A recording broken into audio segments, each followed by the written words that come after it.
nim say ya man Ghana mu anu say sa ha bejo pa de nya nde nya otena de chia de sanyina na nsem dodo na en ba mbonte so wetimi wakam ne de ato entumi entwa wo ya man Ghana mu anu say ya nim say ya Kofi Adoma started so odi rasta couple so yin sensem ye chi e maka na fo dodo na eni abom ho so e wo de ankrofo bi wo hono mo ne omobusu mu no omo ye ye wo hono mo na abunkrofo dodo na ba Kofi Adoma abaso when Afia Scwar garden na no betu nsem no bi na brother na no betu nsem no bi no asem ya o ka che ye Kofi Adoma so Kofi Adoma ni enye de hia ni na de hia ni se chekamna na kwa interview ni wabusuafo no oyele na won hwene na won ba na won hwom ko na ko interview mo na ja obi fie asem di na say na Kofi ya ka say sister ye Afia Scwar e kan ye you don't go so wo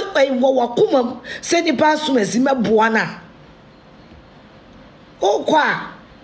Unfa camera and video moment to YouTube. I'm said you come in your broke no. And Tim Wani now wanna start it. Neja Shimino. Make catch a Kofi Adoma. Neja Shimino.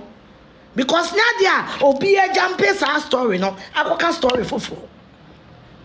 Yes, a miracle. Or you're married woman. As at the time you moved in with her, come and defend yourself. Your behavior, minty, you, my dear. Anyway, try 1 minute, me. That's social media phones are woo ye, baby. Now, won't go interview, but down for and from to YouTube. Now, we ain't in the bush of fear to prove to us. Won't see the bush of fear to prove to us. Say, I. Dear, but I'm for the kind of no boy. Now, and go Otimika be happy papa and Cabede also. Why didn't we have you people should stop torturing people for your financial gains because you, Kofi Adoma, is not ready to help anybody apart from chasing unnecessary content. Ebusia for some Afia Scwar e catch Kofi Adoma e fa rasta couple so you know. Na enam so my young sister back or very controversial our young man Ghana mu hanu say e TikTok so no. Yes sister no so ababo nte any Ghana for do na e promo minimum e de afa e asem Afia Scwar kai ho.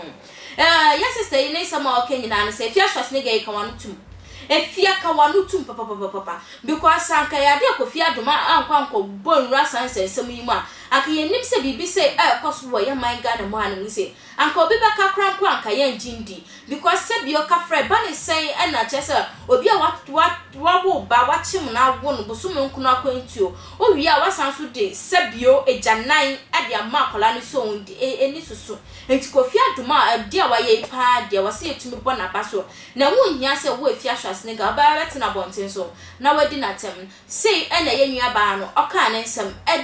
ediji eye Afia Scwar ano Monse Kofi Adoma wani ayedan mon kama no ntum wo ho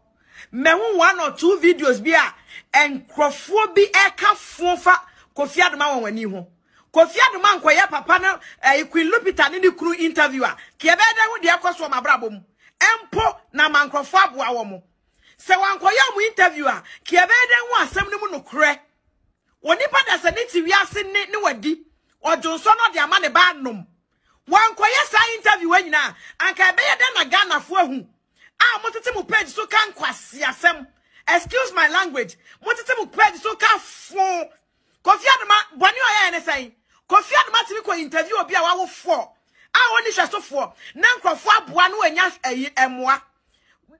ensam fo na mo keka mu page so no leave Kofi Adoma wani alone and leave Miracle Adoma alone nonsense. Se Kofi Adoma wani ankoye interview we a ka obeda hu so abodam no interview abodamfo